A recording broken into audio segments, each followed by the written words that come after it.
Tai ką, labas vakaras. Šiemet keliavom daryti pasirodymų į Afriką.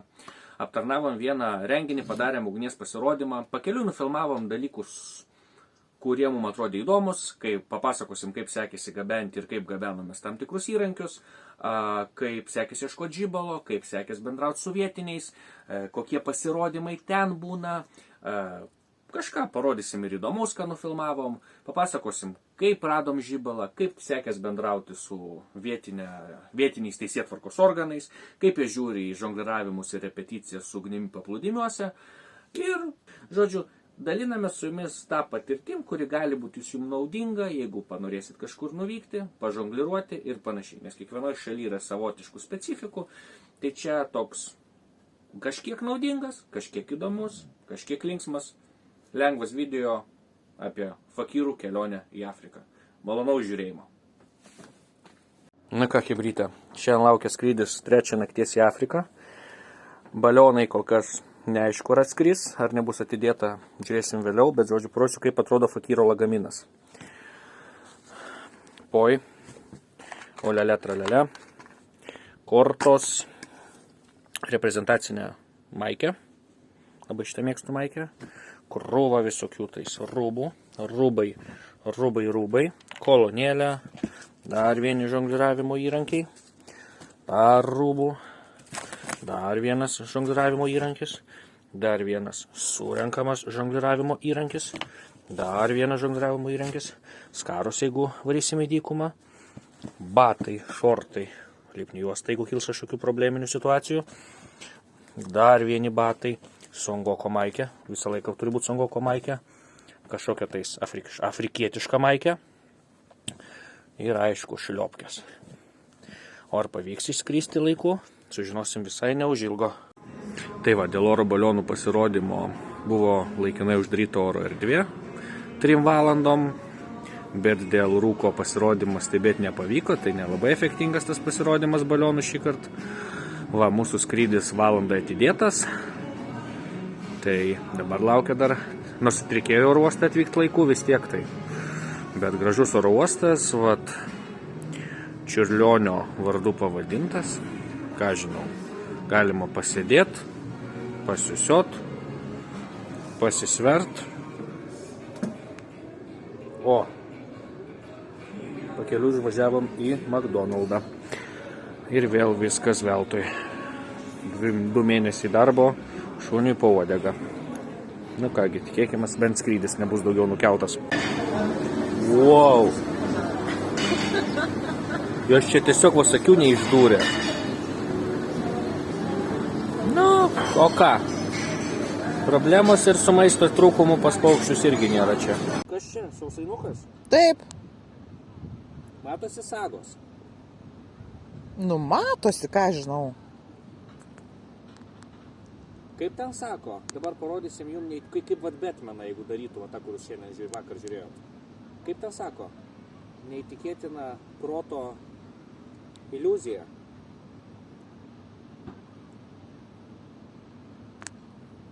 Jum. Tai seniai jau įjungta. Ne, tai išjungti. O dabar parodysim neįtikėtiną jūsų proto iliuziją. Dabar jūsų visų yra užduotis žiūrėti va štai čia į 3 sausainuko sagą. Įdėmiai žiūrime ją ir pradės jūsų neužilgo akis matyti to, ko nėra iš tikrųjų. Būtinai parodykit šitai savo draugam ir visiems, kam tik tai iš naujo. Now, go! Yalla Vila!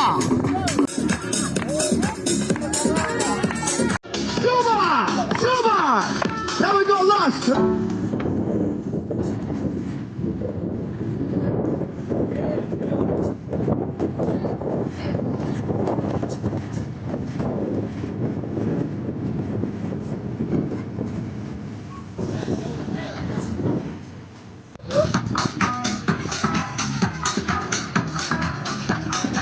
Tai va, kantrybė turi savo ribas.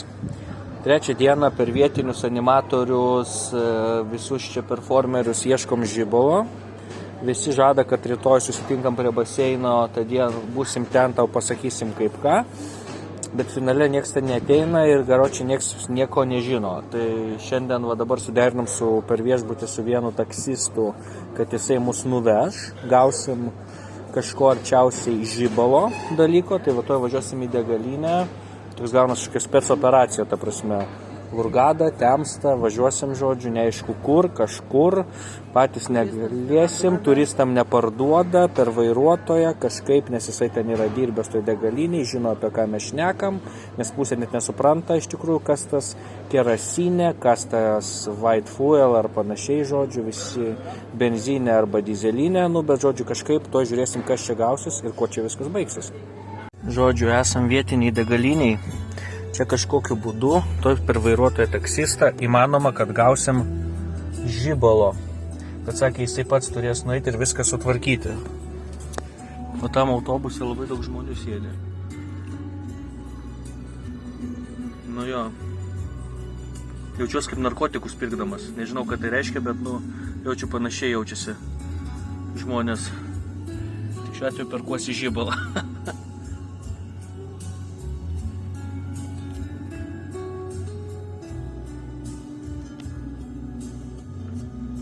Labas rytas, Kebra. Vakar įkėliau storiuką iš degalinės ir padariau dingau. Tai ne, viską žinokit gerai. Ačiū už rūpestį.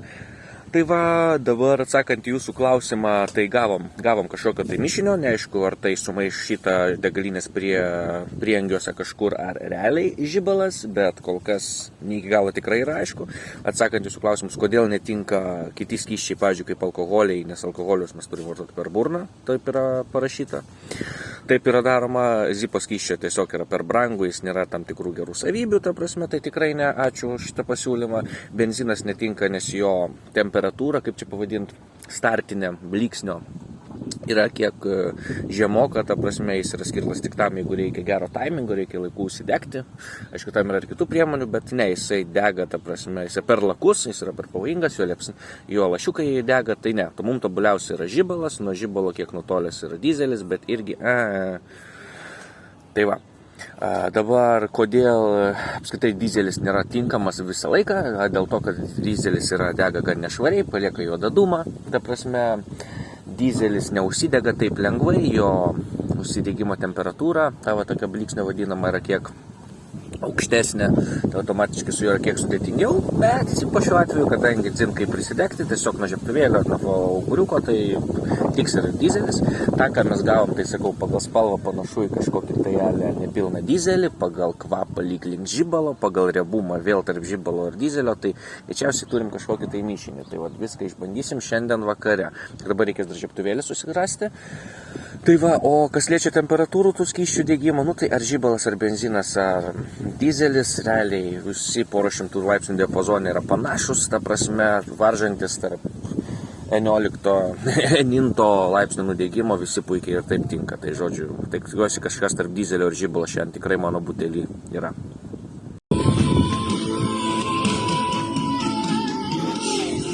Mūsų dabar ateina girdėtis apsauginis. Jis nusisuko ir apsimeta, kad mūsų nemato.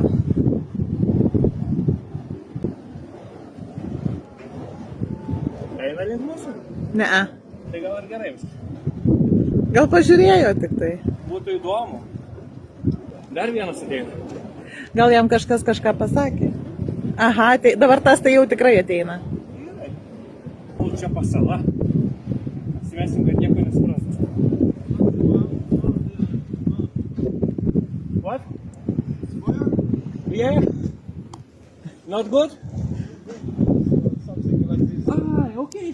I'm off. Please, It's fine show, you know. not a big problem for me, please. Okay, Taip, tęsiant fakyrų lietuvių kelionę į Afrikos šalis, apie viską iš eilės. Kaip matot, ant manęs jau Songoko maikė, reiškia, ką tik buvo bandymai daryti su ugnimi dalykus, bet apie viską iš eilės. Pirmas dalykas, tai kodėl mes pasirinkom važiuoti ne su Uberiu iki tos degalinės, o su viešbučio taksi. Pirma priežastis ta, kad iki su Uberiu tai kainuotų apie €9, €5 į vieną pusę, į abi pusės tai apie 5 eurai.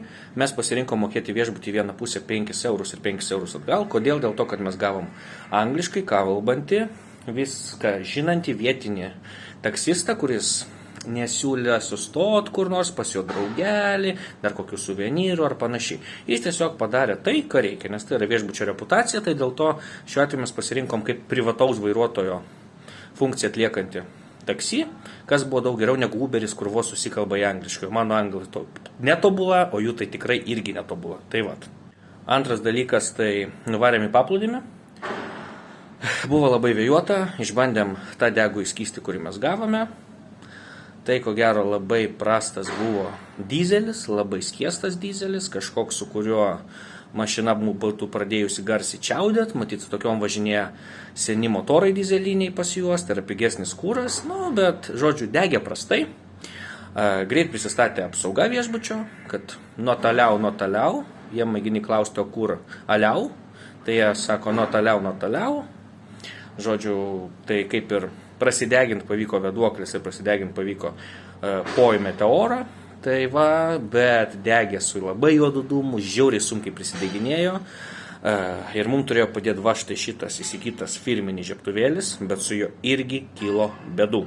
Žiebtuvėlis po 15 maždaug sekundžių pradėjo dūst, gest, tai teko ieškoti palmių kažkokių tais plaušto, jį į tą super skystį mirkyt, pasidaryti savo mini dobutę, mini aukuriuką, va tokiu būdu. O, va štai ir jisai baiginėjo vėl degti. Nu, žodžiu, dideliam vėjui paplūdimį esant, tai buvo irgi bėda. Tai žodžiu, eisim toliau mes į registratūrą, į receptioną. Galbūt jie skirs vietą, galbūt praneša apsaugai, kad nuo toliau iš apsaugos netektų daugiau girdėti. Tai va, dega neblogai, dega pakankamai ilgai, bet žiauriai sunkiai užsidega. Tas skystis žiauriai varo juodą dūmą, smirda rankos kaip po aliejum kažkokios apipiltos.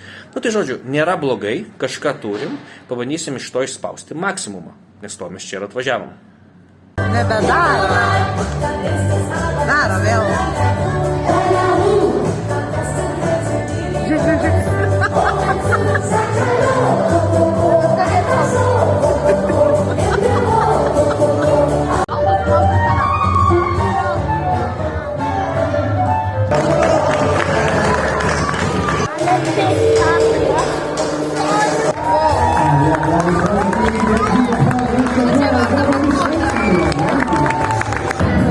Jos taip pat sureagavo, žinok.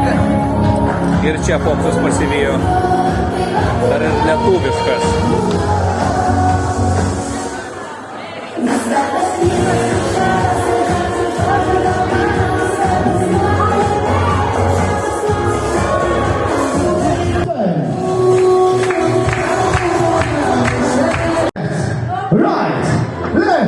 Right, standard, left, right, Osborne, left, Katastrofa, mark, right, left, ladies and gentlemen, the winner, Mr. Hotel Champion 2025. My love for weed is what I profess. Don't wanna put you in distress, but I'm... Po visų eksperimentų paplūdimiuose, žibalo paieškų ir panašiai, nusprendėm, kad daugiau repeticijų nebereikia, gana eksperimentuoti, tiesiog sulaukiam ir pagaliau sulaukiam savo pasirodymo valandos. Esame pagrindiniai viešbučio aikštėje, už manęs yra baseinai, šildomi, šaldomi, prieki yra pagrindinė miesto viešbučio holas, čia yra viena erdvė, čia yra kita, ten parašyta, nelabai matosi, bet pasakysiu Happy New Year 2026. Čia yra mūsų aikštelė, jau pilnai paruošta, įrankiai sudėti, gultais atitverta, kaip ir priklauso visiems kurortiniam miesteliam, kur tik gali ten naudo gultą. Nu ir ką? Pabaigai parodysiu neįtikėtiną proto iliuziją. Dabar visi turime žiūrėti į vidurinę sausainuko ant mano maikės sagą. Žiūrėkite įdėmiai, suskaičiuosim iki 5 ir jūsų protas pradės matyti to, ko nėra iš tikrųjų. 1, 2, 3, 4, 5. Dabar greit pamirksime. Ir jeigu viską padarėte teisingai, pradeda darytis labai keisti dalykai prieš jūs.